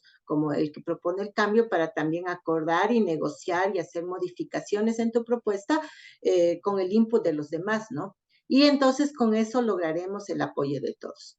Entonces, el principio base es hacerle dar cuenta a la gente que esto es una ganancia-ganancia, o sea, si cambiamos en esta cosa específica, la empresa va a poder tener mejores contratos, va a poder tener mejores ingresos y por ende una empresa que tenga salud financiera va a representar para nosotros, por ejemplo, un trabajo estable. Por ejemplo, una posibilidad de ascensos, tanto en roles como no solamente en promoción de rol, sino también en aumentos de sueldo, por ejemplo. Entonces, haciéndonos ver o haciéndole ver a todo el mundo que cada cambio para bien que hacemos nos va a beneficiar a todos en el corto, mediano y largo plazo, es muy más probable que la gente apoye. Y esa es la idea del principio número 9. Pero todo parte de una buena comunicación. No puedes simplemente de la noche a la mañana, sin explicar, sin pedir opiniones ni nada, imponer un cambio y esperar que la gente lo apoye de manera positiva. Si lo haces de esa manera, que es todo lo opuesto al principio 9, lo más seguro es que lo que te vas a encontrar es resistencia al cambio y tu esfuerzo, tu iniciativa de mejora va a fracasar. Y vamos con el principio número 10 y último principio de este manifiesto. Giancarlo, por favor, si puedes leer, Giancarlo García, el principio de no perder enfoque. Listo. Principio de no perder el enfoque. Se debe definir objetivos de mejora, planificar las medidas para alcanzarlos y atenerse al plan de mejora. Cada mejora tiene que contribuir a cumplir mejor los objetivos de la empresa y ofrecer a las personas motivación para cambiar su comportamiento. Ambos aspectos deben tenerse en cuenta a la hora de establecer los objetivos. Sin impacto empresarial no es posible obtener un presupuesto para las medidas, y sin la participación de las personas, las medidas no conducirán a un cambio de comportamiento. Una vez que las medidas que hay que tomar están claras, hay que integrarlas en un plan de mejora que se consolide con las actividades operativas. Finalmente, la mejora debe seguirse con la misma persistencia que la actividad diaria. Ok, muchísimas gracias. Tienes voz de locutora. Te voy a contratar para que me des leyendo en clases. Pues muy bien, este principio lo que dice es, volviendo a los primeros principios, siempre alinear tu propuesta de cambio a los objetivos organizacionales, pero además y al mismo tiempo buscar la manera de que esta propuesta de cambio motive a las personas a voluntariamente cambiar sus comportamientos. Las dos cosas son necesarias. La una, porque si es que no hay un valor agregado para la empresa, obviamente la empresa no va a poder invertir en tu cambio, porque todo cambio requiere plata, ¿no? Tendrás que capacitar gente, eso es tiempo y dinero, tendrás que darles nueva infraestructura, eso es tiempo y dinero. Tendrás que darles, como decíamos, algunos premios o beneficios, eso también es dinero. Entonces, como se requiere un presupuesto, la empresa obviamente solo va a poder proveer ese presupuesto si va a haber un retorno de la inversión en un tiempo razonable, ¿no? Entonces te doy $10,000 para este cambio, pero garantízame que, no sé, de aquí a un año voy a recibir por lo menos 12,000. O sea, mi inversión más una ganancia, si no, desde el punto de vista financiero no tendría sentido. Y por otro lado, aunque ya consigue el presupuesto de la empresa, porque demuestre los beneficios hipotéticos, si no participan las personas, voy a fracasar. Porque las personas podrían simplemente resistirse a entrar en el proceso de descongelamiento y movilización del cambio. Entonces, ese es el principio número 10 y con eso terminamos el estudio de este manifiesto de una manera introductoria. Solamente contarles que existe un cuarto valor que todavía no es parte de SPI, pero que está propuesto. Aquí les he puesto a ustedes una captura de un artículo publicado en el año 2022 que se titula "La propuesta de añadir un valor de la sociedad al manifiesto de mejoramiento de procesos de software". Es decir, ya hoy acabamos de revisar este manifiesto, ya sabemos que tiene 3 valores y 10 principios, y ya sabemos que es un conjunto de guías generales o factores de éxito generales para poder llevar a cabo esfuerzos de mejora dentro de una empresa que desarrolla software. ¿Sí? Sin embargo, en este artículo del año 2022, del año pasado, lo que se hace es proponer que se aumente un cuarto valor y se propone que ese valor se denomine sociedad. Incluso dentro del artículo se proponen los principios que corresponderían al valor sociedad, que son 6. Y aquí viene la parte importante y por qué quería yo contarles de esta novedad de propuesta de mejora al SPI, es que estos 6 principios que se proponen están basados en conceptos que vienen desde la parte de la ética de la informática. En el capítulo 1 nosotros terminamos hablando justamente de ética y calidad y ahora regresamos al tema porque como vemos es recurrente y está adentro, ¿no? O sea, no puedes separar la calidad de la ética. Yo no puedo hacer algo de calidad si no está acompañado de un comportamiento ético, ¿sí? Entonces van de la mano y entonces se propone aumentar un nuevo valor sociedad, aumentar 6 principios que tengan que ver con la ética. Eso es básicamente lo que dice y entonces la idea es que quede explícito en el manifiesto el hecho de que lo que nos interesa sobre todas las cosas cuando planteamos un cambio o una mejora es un servicio al interés público, ¿no? Es decir, queremos hacer algo positivo para la sociedad en general. Y de esta manera ayudar a los profesionales de la informática a que se recuerden que siempre deben trabajar en bien del interés público y eso es fundamental el momento de proponer, de hacer propuestas de mejora de procesos de software. Y entonces la idea sería que la sociedad sea también considerada como algo que obviamente debe ser tomado en cuenta para bien dentro de cualquier propuesta de mejora. Porque los otros principios hablan de tomar en cuenta la organización y sus objetivos, ¿no es cierto?, que pueden ser o no financieros, pero sus objetivos como organización, tomar en cuenta a sus empleados y su satisfacción como los 2 elementos bases, ¿no? Entonces faltaría un tercero que sería la sociedad en general. Eso es lo que está diciendo esta propuesta del cuarto valor. Y con eso terminamos este estudio del primer tema de calidad de procesos de software. Como ven en este capítulo último,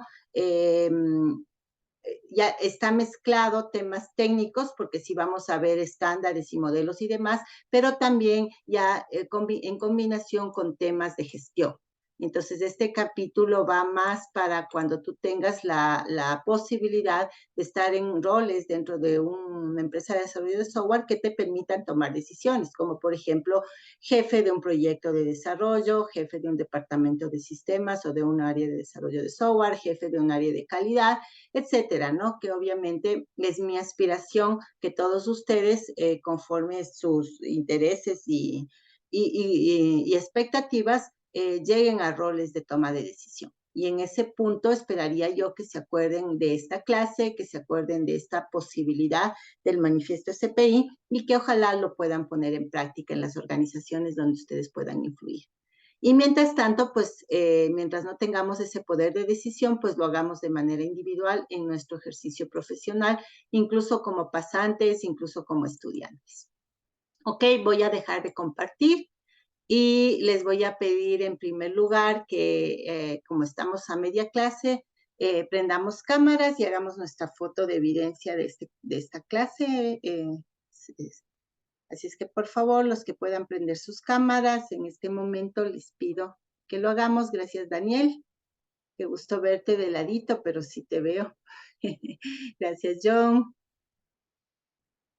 Ya tengo a Joao, a Leonel, Jean-Pierre, qué gusto verte, Santiago también, Ismael, Isbeth, César, Gaby, Kevin, Daniel, Rafaela, Edwin, Jackson. Me falta solamente Milton, Dana, Giancarlo, Edwin. Milton Eras ya está. Ok, creo que estamos la mayoría. Voy a contar hasta 3, pues si pueden ver a sus cámaras y poner cara de alegría, les agradezco. 1, 2, 3. Chévere, para salir en estas fotos, para que sepan todos que en estas clases nos divertimos. Listo, chicos, ya tengo nuestra captura, pueden nomás desconectar sus cámaras. Les voy a compartir mi estación de trabajo para ver lo de Wave, ¿no? Quiero mostrarles las notas, ya que estamos aquí, déjenme ver cómo están ahora para que les echen un ojito, les hagan una captura si quieren.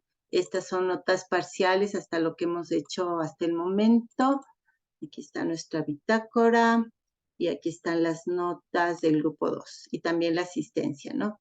Entonces la voy a pasar despacito, les voy a hacer acuerdo. En cuanto a equipo, tenemos la propuesta del producto intercultural, que también ya tienen en el aula la retroalimentación y las notas. En cuanto al proyecto, planteamos las mejoras a las historias de usuario y está pendiente por entregarse el informe general de la evaluación del producto del equipo de compañeros. Entonces, esa entrega es a fines de este mes. En cuanto a tareas individuales, tenemos la tarea de la herramienta Wave. Y en el único rubro que nos faltaría es el rubro del examen, ¿no? Que ya está establecido también la fecha. La próxima clase abrimos el sílabo y confirmamos esta fecha del examen. Entonces estamos, como ustedes ven, bien con tareas. Voy a bajar un poquito para que los demás compañeros puedan ver. Si quieren capturar, ahí está desde Julián hasta Ismael, las 3 notas que tenemos al momento. Y voy a bajarle un poquito más para que puedan ver los compañeros de la parte final de la lista, ¿no? Ok, y como ustedes pueden ver, las personas que se llevaron las 2 décimas extras fueron Slater Zamora, César Tufiño y John Maiza. Entonces voy a abrir las capturas de ellos. Déjenme irme acá a nuestro curso y a las tareas de este grupo. Aquí está Slater, por ejemplo. Voy a abrir este. Esta es la captura de la de Slater. ¿Alguien me puede, por favor, confirmar que sí se está viendo? Es la captura del Wave que hizo Slater en su trabajo. Sí, pero un alma caritativa que me confirme que sí se ve. Sí. Sí se ve. Ok, muchas gracias. Entonces, Slater escogió como producto a revisar bingwatch.to, que por lo que veo aquí, porque yo no conozco esa plataforma, lo que hace es proporcionarte películas y series de televisión en HD. Y entonces en esta plataforma aquí tenemos la captura que hace el web. Recuerde que ponen iconos, ¿no es cierto?, de colores rojos, amarillos para lo que es problemático, verdes para lo que está bien. Y aquí tenemos que se encontró 93 errores, que es un número bastante alto, pero no el más alto encontrado. Esto también me llamó la atención. En cuanto a contraste de colores, no se encontró ningún problema. Sin embargo, en esta página web hay 469 alertas. Es preocupante porque las alertas te dice la herramienta, ok, yo no estoy segura de que sean defectos de calidad, pero considero que un tester debería revisarlos manualmente para justamente confirmar si son o no son defectos. Como mínimo son code smells, olores de código, es decir, cosas que se deberían mejorar dentro del producto, ¿no? Entonces, Slader se lleva 2 décimas por haber encontrado la mayor cantidad de alertas en un producto de software. Ok, entonces el siguiente que vamos a ver es, no me acuerdo quién dijo, les dije César. Creo que les dije César. Sí, César es la persona que encontró un producto como la mayor cantidad de problemas de defectos de calidad en el tema de colores. El producto que César encontró es este producto wow.libguides.com, que por lo visto tiene algo que ver con lo que es publicaciones de artículos, uso de normas como estilo APA, etcétera, ¿no? Y entonces no hay muchos defectos como tal, bugs, solo hay 12, solo. Las alertas sí son considerables, 186, sin embargo no tantas como en el ejemplo anterior. Y finalmente aquí está el número 225 errores de contraste. Los errores de contraste se ponen con este icono de un círculo blanco con un círculo rojo, ¿no? Entonces aquí hay gran cantidad, como vemos, de errores de contraste. El haber utilizado este fondo casi como lila con letras blancas es una pésima idea. También este otro fondo, que es este fondo como turquesa con letras blancas, es pésima idea. Si tú vas a utilizar letras blancas, debes utilizar un fondo más fuerte, como por ejemplo el de acá, ¿no? El blanco sobre rojo sí es un buen contraste, sin embargo, no es muy conveniente utilizar mucho rojo en las interfaces, ¿no? Entonces, ese es el tipo de defectos de calidad que nos está señalando el Wave para este caso del uso de colores en esta plataforma. Y finalmente, me voy a regresar, me disculpan, a las notas porque me olvidé quién era la otra persona, es a John Maisa. A John lo quiero felicitar porque John tuvo la iniciativa de buscar un producto nacional. Entonces, John evaluó la empresa eléctrica Quito, que por alguna razón en su URL explicita el puerto 8080, por ahí puede haber problemas de seguridad, pero bueno. En todo caso, este es el sitio, el producto con más bugs de todos los que encontramos entre todos nosotros. Son 199 errores que tiene el producto de la empresa eléctrica Quito, el portal de la empresa eléctrica Quito. En contraste, no tiene muchos, solo 10. Alertas sí pasan de 100, pero lo que más preocupa son los 199 errores encontrados acá. Eso a ojo cerrado ya me dice a mí que este portal no debería estar en producción. Primero debería entrar a un proceso importante de refactorización para minimizar la cantidad de bugs que tiene y entonces poder salir. Entonces aquí, como vemos, bueno, en la captura lamentablemente no se puede apreciar todos los errores, pero aquí tenemos un ejemplo. Estos son errores de falta de links que están aquí, los que vemos acá. Acá abajo también hay otros parecidos. Entonces parece ser que el error de los que tiene que ver con los links, hay muchísimo, ¿no? Aquí tenemos, por ejemplo, otro error que no es de colores, que es una falta de etiquetas.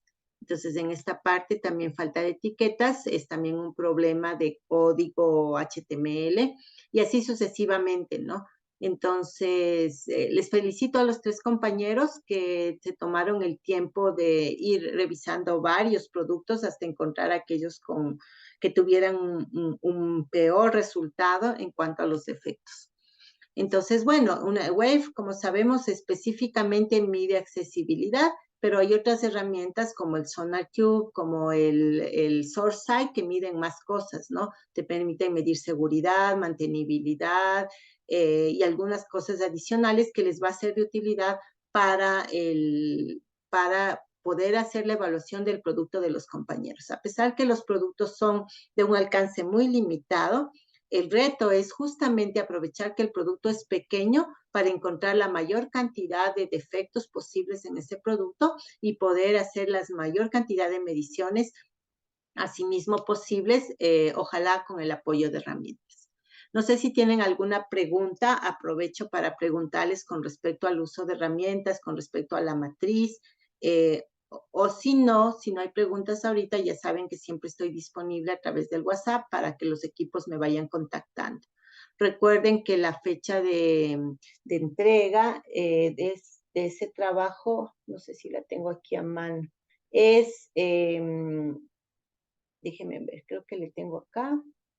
El proyecto lo tenemos que entregar. No tengo a mano la fecha, pero es sí, es el 29 de agosto, según mi registro.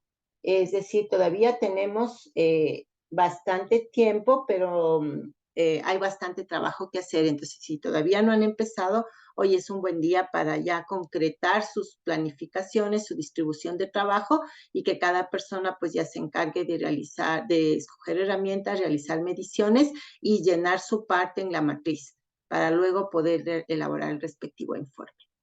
Ok, entonces espero que podamos tener chance de hacer alguna otra actividad de décimas adicionales, que como saben son opcionales, pero permiten un poco que nos motivemos justamente a hacer un esfuerzo extra de aprendizaje, porque viene no solamente con la ganancia de aprender, que ya debería de ser de por sí suficiente, sino también con alguna cosa extra en nota y demás.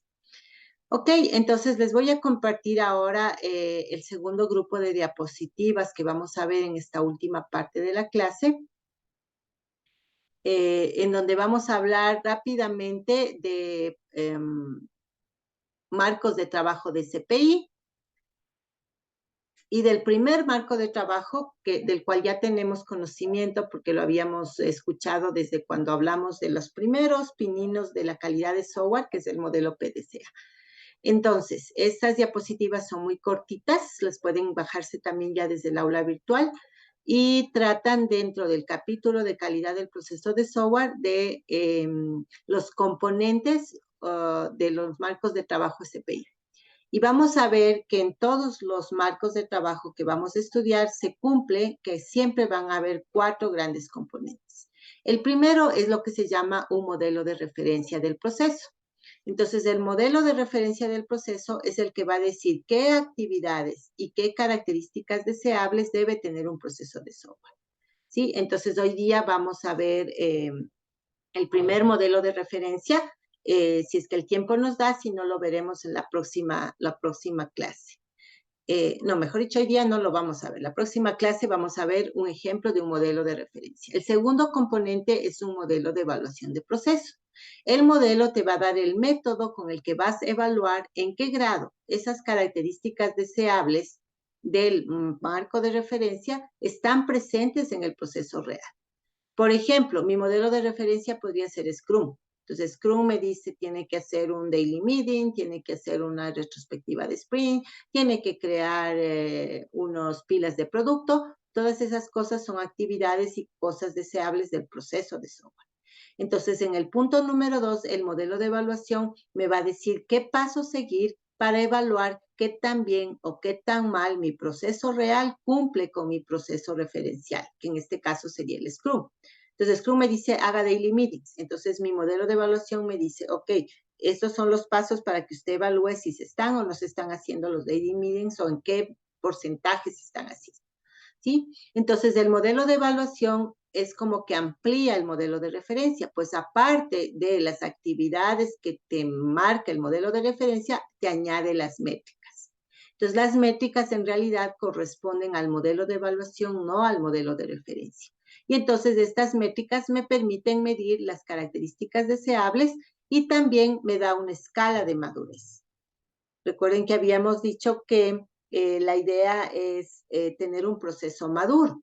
Entonces, el proceso maduro puede darse orgánicamente con el tiempo. Mientras más tiempo pasa, más madurez alcanza mi proceso, pero eso no necesariamente es cierto. Es igual que las personas. Uno pensaría que conforme la persona tiene más edad, se vuelve más madura. Muchas veces pasa, pero hay excepciones. Hay personas que nunca maduran y también hay personas muy jóvenes que tienen mucha madurez, porque no solamente depende del tiempo o de la edad, sino que también depende de las vivencias y experiencias de esa persona. Entonces, lo mismo le pasa a las organizaciones y a los procesos. Entonces, dependiendo de las experiencias que ha tenido una organización, puede llegar a ser altamente madura en muy poco tiempo. O si sus experiencias no han sido las adecuadas, puede que nunca llegue a madurar y más bien termine desapareciendo. Entonces, el modelo de evaluación me da las métricas y me da también esa escala de madurez para yo decir, ok, Insoft, por ejemplo, que es mi empresa, ¿en qué nivel de madurez está en este momento? Y nosotros estamos, por cierto, en el nivel CMMI número 2, ¿sí? Queriendo llegar al 3. Pero bueno, ya hemos de hablar eso cuando revisemos el modelo CMMI. El paso número 3 es un mecanismo para presentar los resultados de la evaluación. Recuerden que aquí estamos hablando de la evaluación del proceso, no del producto, porque ya vimos que los resultados de la evaluación del producto yo los puedo presentar en un informe como el que propone la norma ISO 25040 y del cual nosotros sacamos una versión corta, una versión light, que es la plantilla que ustedes van a utilizar. Y en esa misma plantilla, en la última parte, nosotros incluimos un par de cosas que tienen que ver con el proceso. Entonces, ese sería en nuestro caso el punto número 3, el mecanismo para presentar los resultados de la evaluación. Entonces, yo quiero saber qué elementos o qué productos de trabajo del proceso estaban incompletos o faltantes o mal hechos. Esa es una de las cosas que hemos establecido en nuestro mecanismo del proyecto. Y por otro lado, también quiero saber qué actividades no se hicieron. Por ejemplo, si no se hizo revisión de documento de requerimientos o si no se hizo utilización de herramientas automatizadas de pruebas. Entonces, todas esas actividades forman parte del mecanismo con el cual yo voy a presentar los resultados de evaluación. Y cuarto, que es tal vez el paso más importante, porque sin este paso todo queda en nada a la final, es la estrategia para impulsar a que la organización implemente las mejoras. Y por ende, al implementar las mejoras logra alcanzar aquellas características deseables que están en el modelo de referencia, pero que en la vida real se han identificado como débiles o no existentes. ¿Sí? Entonces, por ejemplo, volviendo al tema de los comentarios, digamos que mi modelo de referencia me dice que es importante comentar el código, esa es una característica deseable. Pero yo voy a hacer la evaluación y me doy cuenta que no que está ausente, pero sí débil. Es decir, no es que nadie comenta nada, pero que el porcentaje de desarrolladores que comentan es 40%. O sea, 4 de cada 10 desarrolladores sí comentan y los otros 6 no comentan. Entonces, como está débil, puedo impulsar una mejora para hacer que el 100% de mis desarrolladores comenten. Entonces, ese sería el punto número 4, que es la estrategia para que todo lo anterior tenga sentido desde la perspectiva de mejorar hacia futuro. Entonces, nuevamente, los 4 componentes son un modelo de referencia, que es el ejemplo a seguir, donde están las actividades y características deseables para el proceso de desarrollo. Segundo, un modelo de evaluación que me dice los pasos a seguir para evaluar si en mi vida real esas características deseables y esas actividades se están haciendo. Para ello, el modelo de evaluación del paso 2 me da métricas y me da una escala de madurez. Elemento o componente número 3, un mecanismo para presentar los resultados de la evaluación que he realizado. Y cuarto, la estrategia para hacer que la organización cambie para mejor. De tal manera que aquello que está en mi modelo de referencia, pero no está en mi realidad, se logre, ¿no? Es decir, es acercar la expectativa, hace acercar la realidad hacia la expectativa. Eso es el paso número 4. Entonces, dicho eso, hablemos un poquito más de ejemplos de marcos de CPI, ¿no? Entonces, lo primero que tienes que hacer, si vas a proponer una mejora en un proceso de software, en una organización o en un proyecto o equipo de trabajo, es seleccionar qué marco vas a utilizar. Y entonces aquí tenemos las opciones más utilizadas, que son las que vamos a estudiar a lo largo de este capítulo en este mes. Primero, el ciclo PDCA, que lo vamos a empezar a revisar hoy día mismo.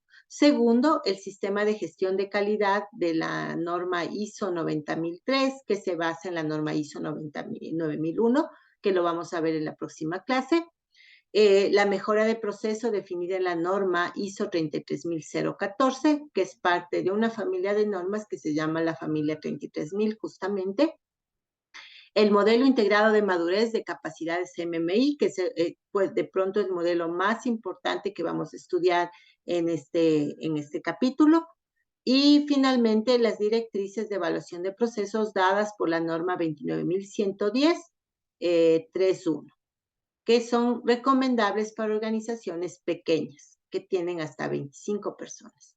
Entonces, estos son los marcos de trabajo puntuales que nosotros vamos a estudiar de manera introductoria, porque mal haríamos en decir que nos vamos a volver expertos en todos ellos, pero al menos para terminar este curso, todos ustedes deberían poder explicarle a alguien más para qué sirven todas estas normas y marcos y en términos generales cómo describir cada uno de ellos.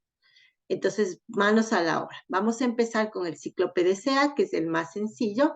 Las siglas de PDCA vienen de las palabras plan, planificar, do, hacer, check, chequear o validar, y act, que es actuar o tomar decisiones para volver a un nuevo ciclo que esté mejor que el anterior. Entonces, como vimos en el capítulo 1, cuando hablábamos de la historia, este ciclo es súper antiguo, nació en el año de 1939 y su padre es Walter Shewhart. Inicialmente Shewhart planteó 3 pasos: especificación, producción e inspección, pero posteriormente Deming, que fue su colega y además aprendiz, lo popularizó, le aumentó un paso adicional y lo llevó a Japón, donde se volvió conocido a nivel mundial. Por eso es que a veces también se le denomina ciclo Deming. En español, si ustedes buscan bibliografía en español, lo van a encontrar con el nombre de ciclo PHBA, que significaría planificar, hacer, verificar y actuar. Es decir, nada más la traducción, ¿no? Para recordar el ciclo tal como lo planteó Shewhart, él se basó en el proceso lineal que existían en las industrias de su época, que era el paso 1, especificar el producto. Por ejemplo, yo voy a producir ruedas para coches de madera. Entonces, el paso número es la especificación de las ruedas. El paso número 2, la producción, que es ya ir a fábrica y efectivamente con la materia prima y en base a la especificación producir las ruedas como tal. Y el paso número 3, que era la inspección, que era cada rueda producida, cada producto que sale de fábrica es inspeccionado para ver si puede o no salir al mercado. Si puede salir al mercado, pues pasa la inspección, y si no puede salir al mercado, se desecha. Rara vez se regresaba a retrabajar. Entonces, este era un proceso muy ineficiente porque se desperdiciaban productos completos que no pasaban la inspección y porque además yo no aprendía de mis errores, y como la especificación se mantenía fija, volvía a producir ruedas o productos que no servían, que en la inspección volvían a no pasar y a ser desechados.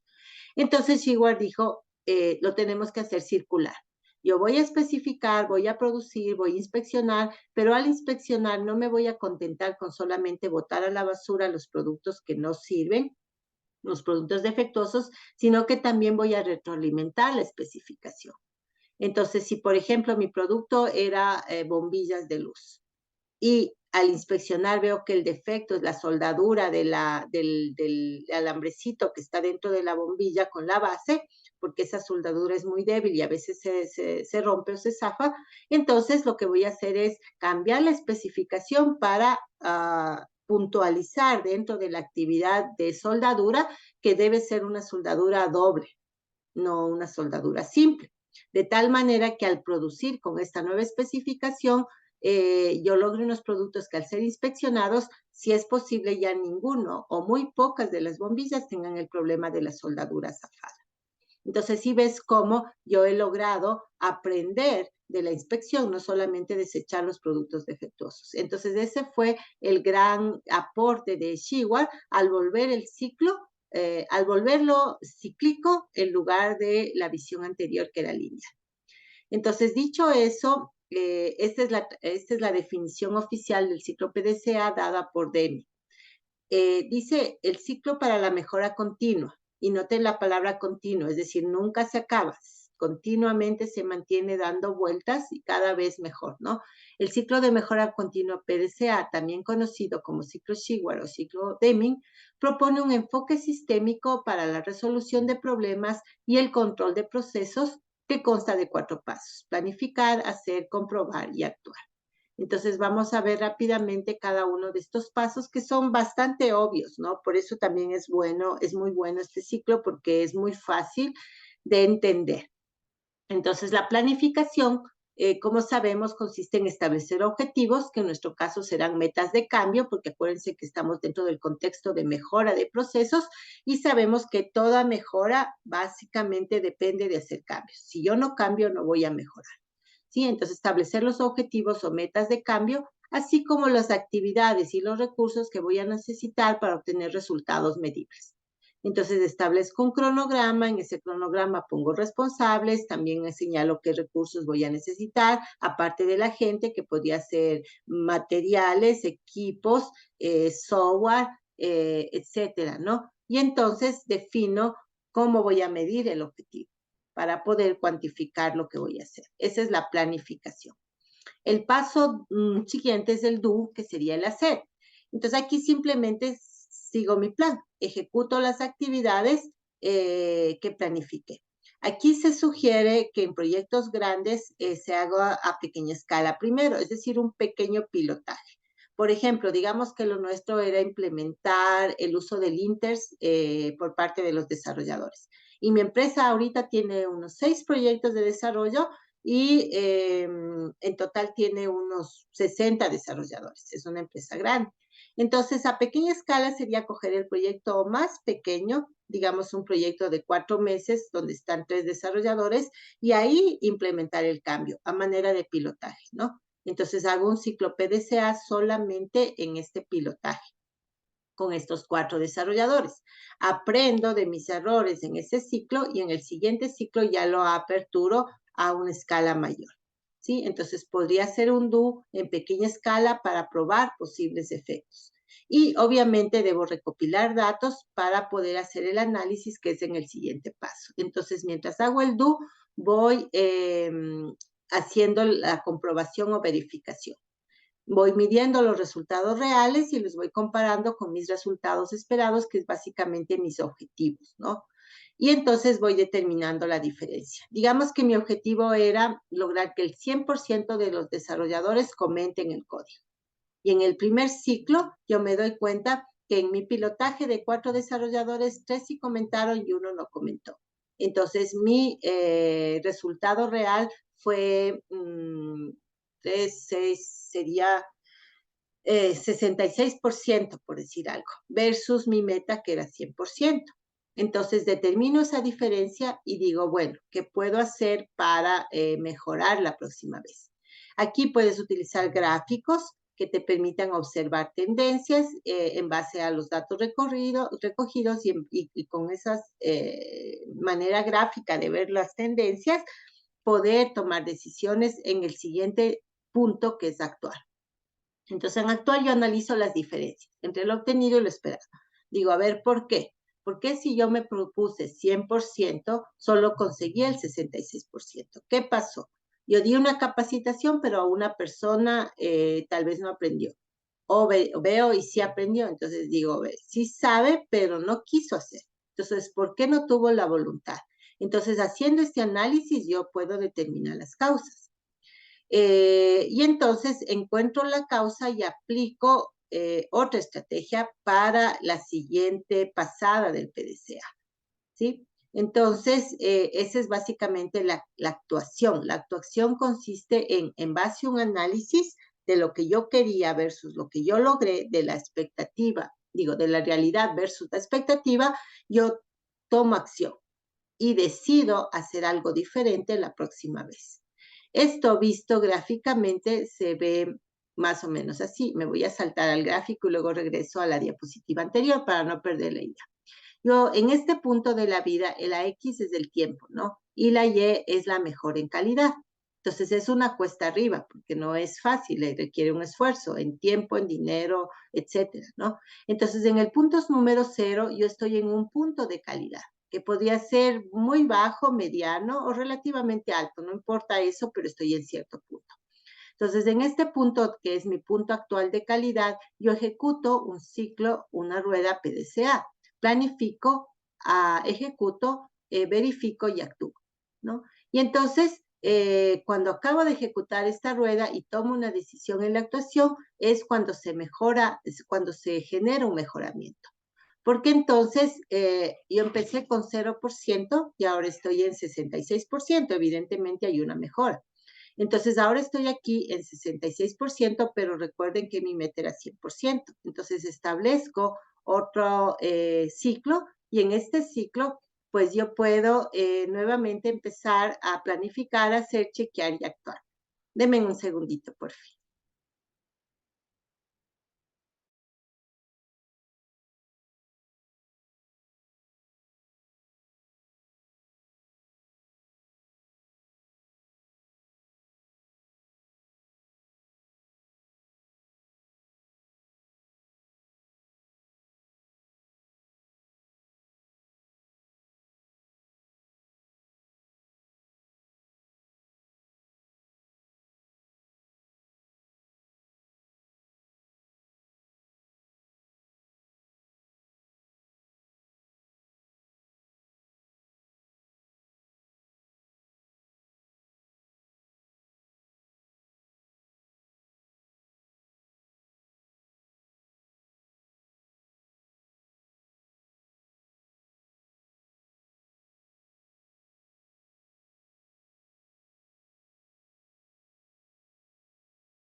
Mil disculpas por la interrupción, pero ya estoy de vuelta.